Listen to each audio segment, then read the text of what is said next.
listing. Is that what it's called? Yeah. That's a new word for me. Lists, it leans to one side. How did you two meet? Andrew Herzman is a fan of A Chat with Glendora. Now you tell her, Andrew.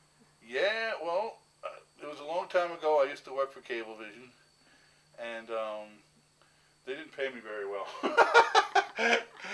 And I needed money because I had bills to pay. So I used to work for them triple shifts. I used to work for them from 6 in the morning until about 11 at night. And then I would go home. I would sleep from midnight to 4. And then, you know, leave the house at 5 in the morning, get there at 6, and do the whole thing over again. And just so I could pay the bills. And I did that for about 7 years, and I was starting to get a little fed up because, you know, you work for a company, you dedicate your life to them, you don't have any time to do anything else, and they pay you like garbage. So a lot of other people agreed with me who worked there, and we all signed union cards.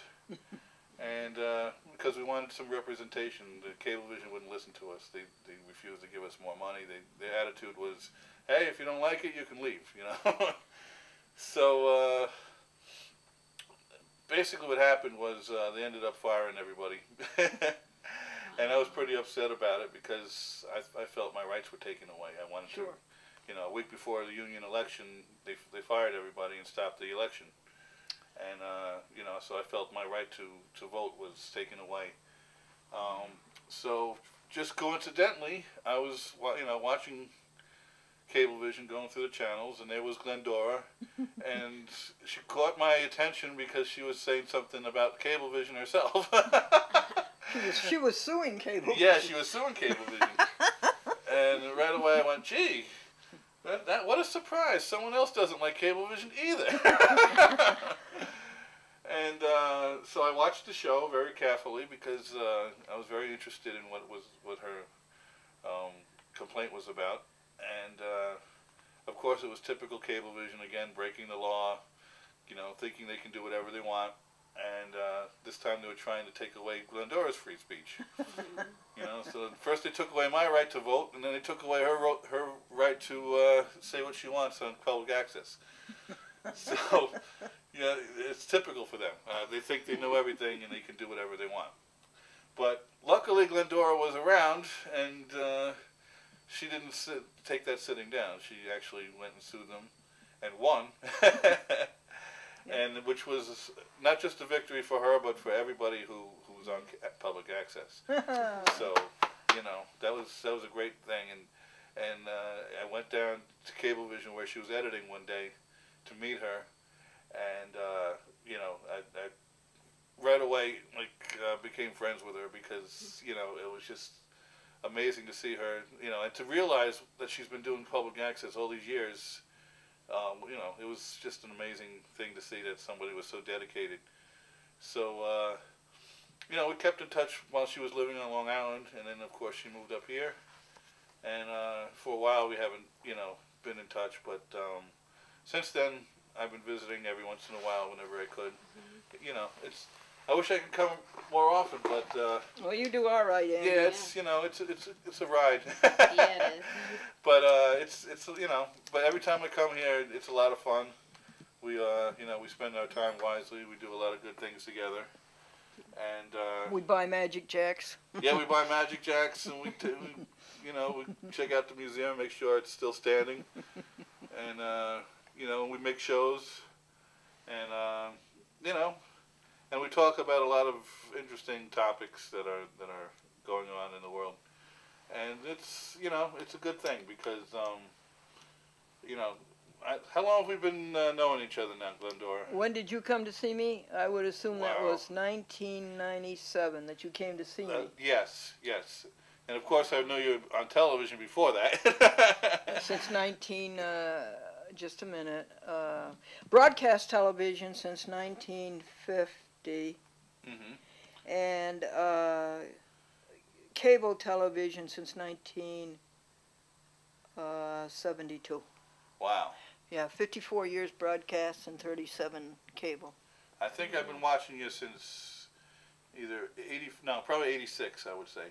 1986, I first saw you on TV. And that was just about the time, you know, when I was getting laid off from Cablevision.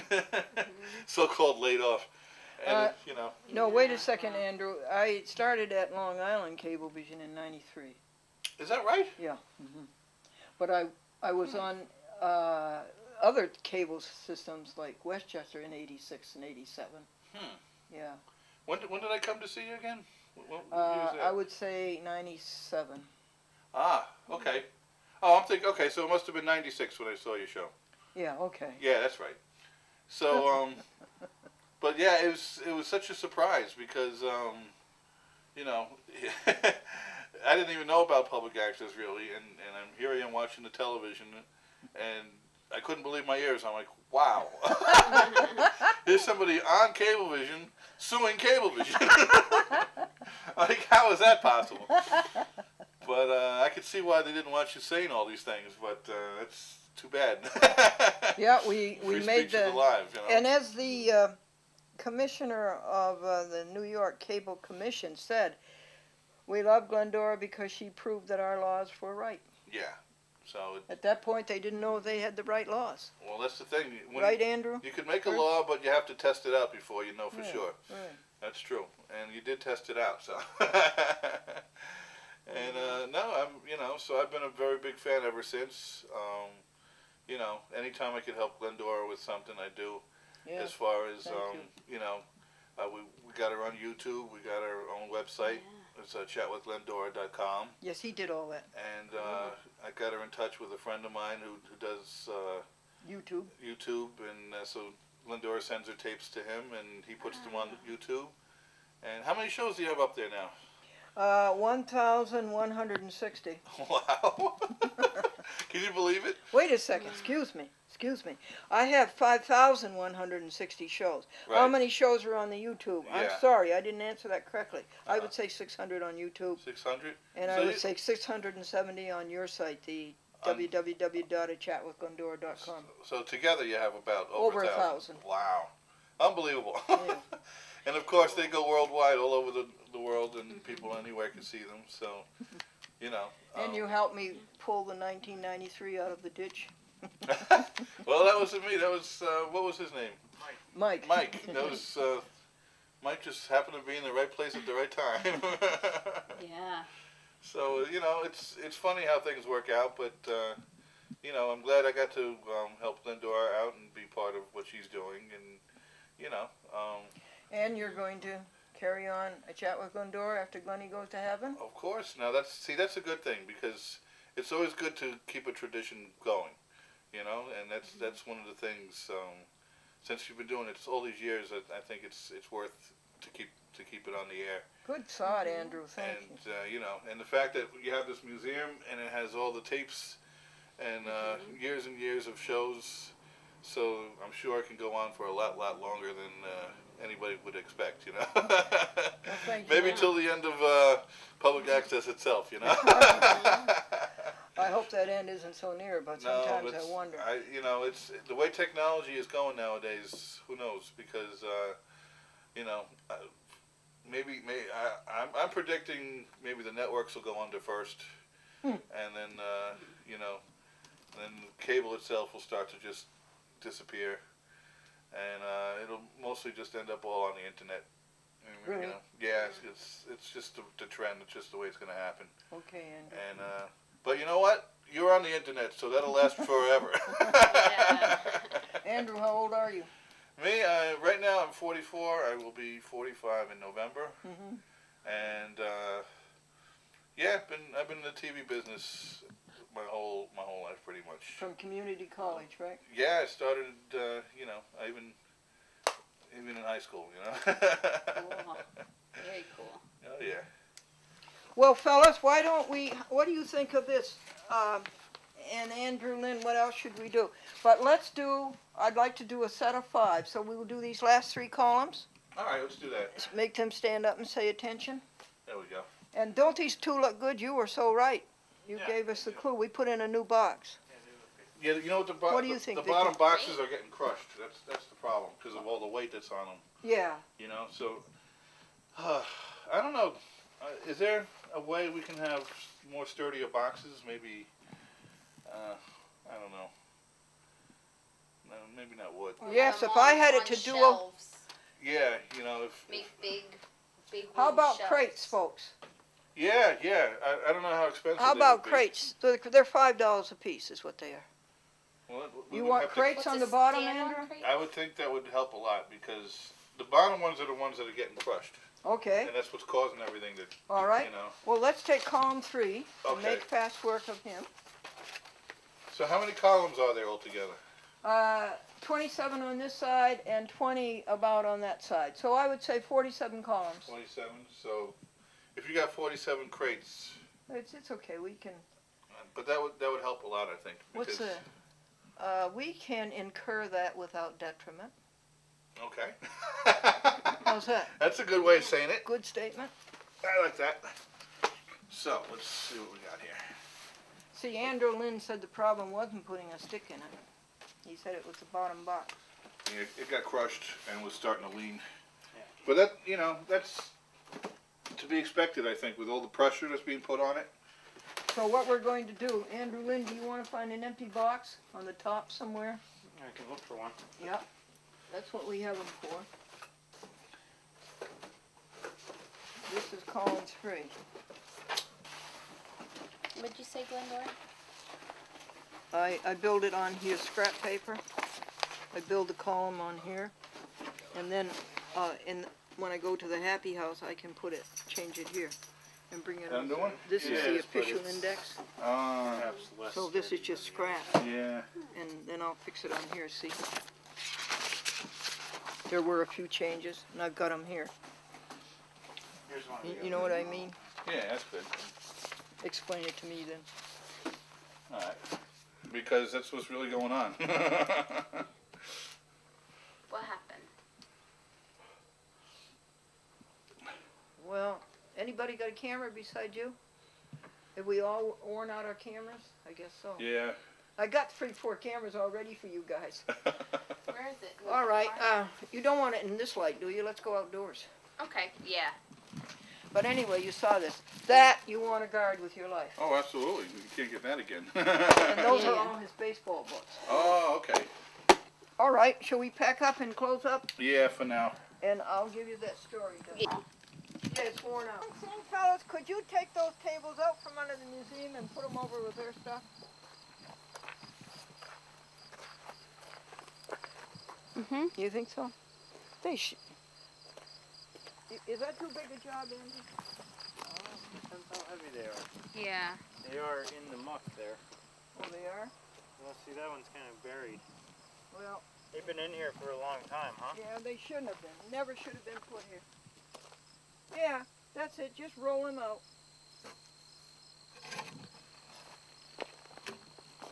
I can get it, don't. Oh, you're so brave. And just put them over here, Andrew, at the end of their. Let me get here. To tell me a story, that story about you almost getting arrested with Franklin. We did get arrested. What do you folks want to do about the storm? We probably shouldn't stand out in it. We should. We should go home, should we? Or should we go home and then we'll take your car and go to a restaurant? Would that be fun? Well, what do you want to do, Vicky? Well, what time is it? Because we need to go to a birth. Andrew and I will probably go until midnight. Yeah. Because he's like that. So, well, I can start telling you the story as we go along. And if it doesn't work out, we can do it again. Yeah.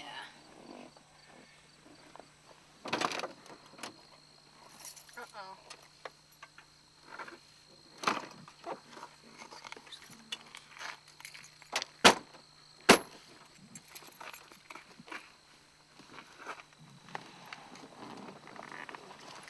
Well, the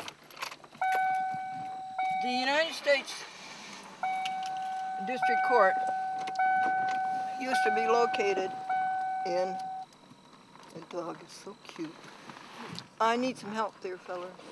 Oh, you're doing good. Straight. Turn your wheel a little bit to the left. Yep. There you Like that. Oh, not too much. Now back again. Straighten it out. Want me to come up straight? Yeah. Okay. Tell me. Straight back. Uh-huh. Keep going the way you're going. Okay, turn the wheel a little bit to the right. Union deal. You remember that, Andrew? Yes, I do. And it was in that college there. What's the name of that college? And was it Hofstra? Yes, it was at Hofstra College. Yes. Or Nassau Community. Yes, and that's where the clerk's office was, and the court, and the judges. And we had sued Cablevision, and Franklin and I went over there one day to look at the clerk's record. I wanted to see what was in that clerk's file. And they made us empty our pockets, and we emptied our pockets, and I had my recorder in there, a recorder like this one, a little bigger. And I said, I want a receipt. And they said, we don't give receipts. They could have taken my recorder. I could have come back and asked for it, and they said, and somebody says, well, where's the proof that they have it? You know, where's your receipt? Can you imagine that? Of course. They would take my property and not give me a receipt? And so I was standing there waiting to see what was going to happen, to get clearance to go in. And this great big fat Pinkerton, 250 pounds at least, takes my recorder like this, he slams it on the desk, and he says, you ain't gonna get a receipt. Okay, so, oh, watch that car though. Are you ready? After the car passes, yeah. Okay. Okay. And so I'm standing there again, waiting for clearance. By this time, I'm through the magnetometer, you know, the door, on the other side. And I'm standing there waiting for clearance permission, and Franklin is on the other side behind me, you know, toward the inside. And this great big fat Pinkerton grabs me under the arms, takes one arm and twists it up my back. And the pain was excruciating. And Franklin sees what he's doing, and he steps in between the Pinkerton and myself to protect me. That's all he did. He stepped between the Pinkerton and myself to save me. The Pinkerton drops me on the floor, turns around and slugs Franklin in the face. Franklin at that time was about 136 pounds. And here's his 250-pound Pinkerton. Franklin at that time was about 79 years old. Here's his Pinkerton, 50 years old. He's a retired New York City cop. Lives in Long Island. Gets a job with the Marshal's Department as a part-time. Well, actually, they're only, I don't know what you'd call them anyway. Well, here I am, sprawled out on the floor, and here's Franklin behind me on the floor. Two senior citizens. What did we do? What did we do? Except get beat up by two Pinkertons. Well, they got scared, and they told this man, his name was Ken Mildworm. I kid you not, that is his last name, Mildworm. And they said, don't you go over there again. The other Pinkertons told him, don't you go over there again. Because he wanted to do something else, apparently. Well, so they tried to call the ambulance and so forth. And we got up and we said no. And we got our recorder back. And we had an appointment at Cablevision, Hicksville, to edit the chat with Glendora. And so we went over. And we continued with our day, in pain. And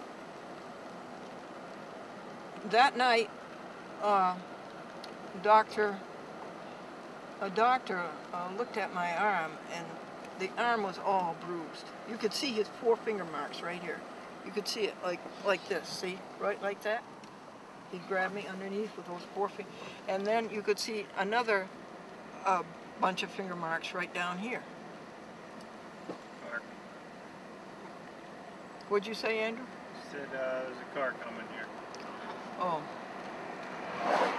Wow. okay. So they didn't take you down to the station or anything? Oh, well, yeah, I said I want to see the United States Marshal. And so the United States Marshal came up. I said, this is what happened. And we told him. And this is what the United States Marshal said. You want me to put you in a cell downstairs? So, badly bruised, we got into the 1980 Lincoln and we went to Hicksville. And we finished our mission. We came home. I stayed up and I started writing the lawsuit. The name of the lawsuit was Glendora versus Bruiser Ken. That was the caption. And then I named all the other ones. Pinkerton 1, Pinkerton 2, Pinkerton 3, the United States Marshal. I sued them all. And what happened with that lawsuit? Well, okay. Now comes in your punchline, Andy. What did they do? They called me up in Westchester and says, we want to help you with it. This is the FBI, okay? The FBI, the Federal Fraudulent Bureau of Investigation, called me up and said, we want to help you with a Bruiser Ken situation, and you come down to Uniondale and we'll help you. And they made the appointment. And then they called up and says, don't come. Don't come. It has been delayed. Appointment canceled. They called up the next day and they said to come. We were happy. We thought, oh goody, the great United States FBI is going to help us with justice. And we go down there and the FBI agent takes us down underground and they open the door and I kid you not, here is 10 FBI agents in a row. 10 of them. 5 of them take me and 5 of them take Franklin. That's their first tactic, is to separate you. Well, I wouldn't tell them anything. I wouldn't talk to them. And they said, if you don't cooperate, when we get down to Brooklyn, we're going to tell the magistrate about you. And so they locked me up in a cell. Isn't that crazy? Yeah, and they put Franklin in another cell, and the other FBI agents questioned and grilled Franklin. Franklin told his story. I didn't tell anything. I wouldn't talk to him. Good for you. And this one FBI agent, he would take this paper, see, and he'd hold it up for me. You know, he had no warrant. And I'd start to read it, and he'd snatch it away. And what kind of game is that? Yeah, there was a woman FBI agent, because that's required, of course. You all know this road? You all following this road? Am I off of it? Nope. And so we were in jail at Uniondale, and then they drove us to Brooklyn, and I never seen such a bad driver in my life. There was an FBI agent here, a woman FBI agent where Andrew Lynn is, and myself where Andrew is, Herzman, and then this other FBI agent who had lied to me. What do you think about that for honor? Come down. You know what? Police are allowed to lie, you know. Yeah, you come down, we're going to help you with the Bruiser Ken case. And they arrest you? What do you think about that? I smell the trap already, just hearing that. You did, really? Yep. Did they have any charges against you? The charge was that we assaulted a United States officer. Oh, yeah, that's how they do it. Oh, yeah. We assaulted. Charge against us was that we were beat up by an insane Pinkerton. The man really had to be mentally unbalanced, don't you think? Well, you know, when you have absolute power, it corrupts absolutely, as they say. And that's what happened. He abused his power. You know what they're after? You know what they're after when they arrested us? What's that? Make us drop the civil lawsuit. Wow. That's all they're after. Wow. And they never won on that. Good. And so... So did you have felony charges against Oh, you? sure. How did Assaulting a you, United right. States so court how did officer. You get out of that? I mean, you had to go to court on that. Oh, yeah, yeah. Then, and that day, that same day, they took us down to Brooklyn in handcuffs. Oh, and they put they put a chain around my waist, and they couldn't figure out how to lock the chain to the padlock to the, you know, and they couldn't figure it out, and I began to laugh at them. And they labeled and sweated over that. Isn't that pretty, folks? You watch the people though. Yeah, I see the people.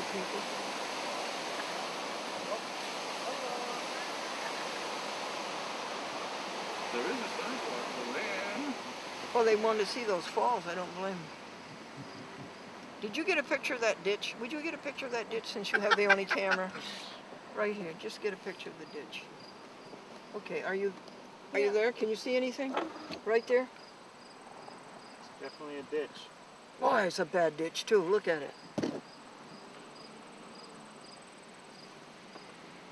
Okay, so we were arraigned.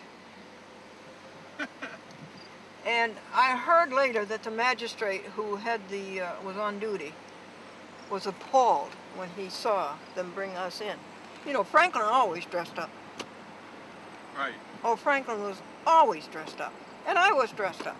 Right. And we're sort of elderly. Right. And the magistrate later told his clerk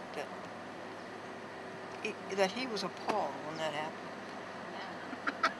So the U.S. Attorney says, we don't think that Glendora should enter any courthouse in the United States again. The magistrate says, well, Glendora has business in the courthouse. Right. And Courthouse, what are you talking about? And this U.S. Attorney was very good looking, you know, Harvard and a Yale graduate and all that. Right. And an out-and-out crook. On his way, of course, to being a United States District Judge. That's where they get them from, U.S. attorneys. Liar, he told, by exact count, over 4,000 lies. I kept count of every one of them and noted every one of them and published it to everybody. Okay, so I would not go. They wanted Franklin, poor Franklin. He didn't know, and he let them talk him into having a public defender. Well, a public defender is always going to be on the side of the judge, or he doesn't get another appointment. Of course. And I kept saying, no, I do not want a public defender. And I wouldn't give in to it. Good.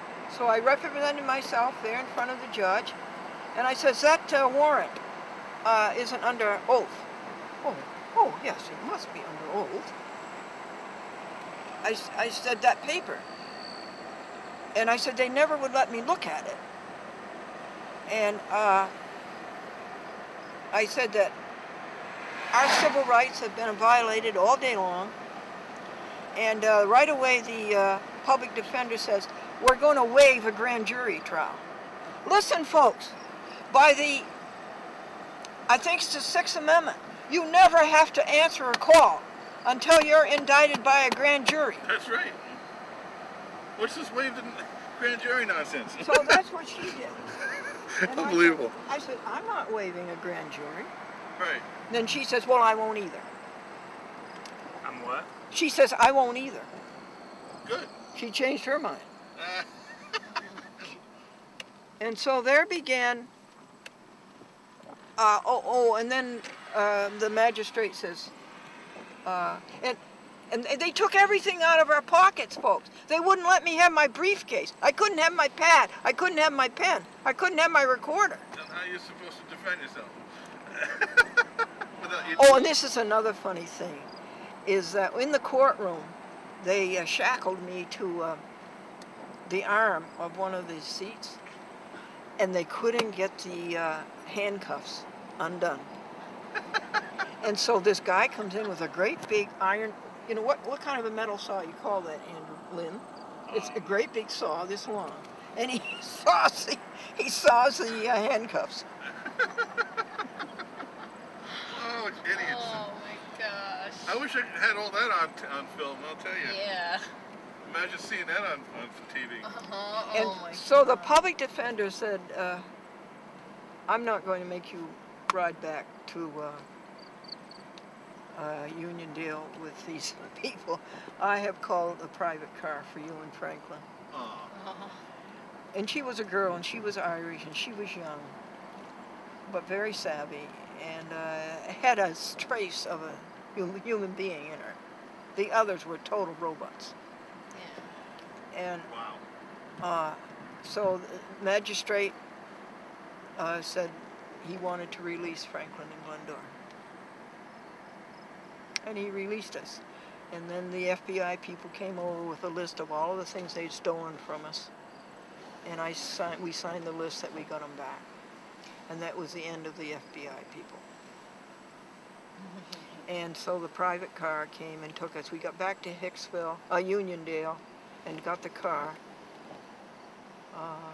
And we went to Hicksville, and I think we got there about 10:30 in the evening. What a day, huh, folks? Hi, Lincoln. There's the Lincoln. I'll leave this car out. That's only the beginning, but to sum it up, and we can pick up the details later, and the lies, oh, the lies. Then that was a so-called arraignment. We pled, of course, not guilty. Then for some reason, because they had messed it up so, they had another arraignment. Did you ever hear of having two arraignments? So we had another arraignment, and this was before another magistrate in Brooklyn, Azraq. And she wanted me to go with a public defender. You want to know why? Because they can't manipulate a pro se. If they have a public defender, they can make the public defender do anything they want them to do.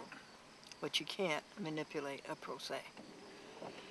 And so Franklin went on steadily as a pro se with the girl attorney, the public defender, and I stayed independent.